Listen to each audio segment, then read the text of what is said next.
What we know is that asthma is at least in part due to outdoor air pollution exposure besides factors in the home environment like dust, dander, mites in the home.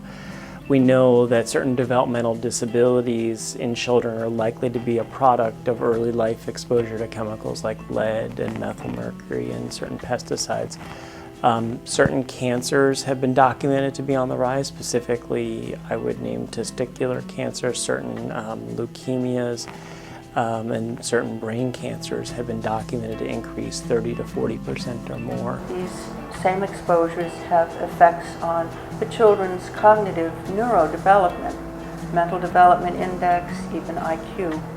The 4 conditions for which we know the most about environmental factors in children's health cost the U.S. $55 billion annually. That's with a B. When you realize that over 80% of Latinos live in non-attainment areas for clean air standards and over 72% of African Americans, you understand perhaps why there's such glaring health disparities, why there's such an asthma epidemic, and why it is so important for us to clean up our air. So yes, we know that when industry is looking to put bad stuff, they go to communities where they think they'll have the least resistance, and those are going to be the ones that are poor and less educated about environmental concerns. Because we have not had in this country a preventive approach in the sense of requirements for testing, thorough testing of chemicals before they are produced and released to the environment, often in large quantities. When you talk about just the 2,000 most highly produced chemicals in the environment, the ones that are used in quantities more than 1 million tons a year, fewer than half have any toxicity testing data whatsoever, and fewer than 1/5 have testing data with respect to the impact on children's health. Haven't we learned that first we have to study the problem, and only when the chemical is safe, allow human exposure? And we did it with DES, we did it with pesticides, we did it with many different things. And that is the only pessimistic thing that I cannot avoid to tell you. We don't seem to learn. It doesn't make sense that we're letting this huge array of chemicals in. We have no program for testing them. And with chemicals, we don't have to prove they're safe before we use them. So it's the opposite of what the Food and Drug Administration does, is to say, if you want to put this additive into peanut butter, if you want to put this drug into people's bodies to prevent a disease or cure a disease, you have to show that it's safe and effective. There are strong vested interests in place that really would prefer chemicals be used on a widespread basis without the safety testing. On the one hand, the EPA is charged with protecting us, and at the same time protecting the industry. And these are opposites that sometimes don't mix well. So political will is involved. Big money is involved.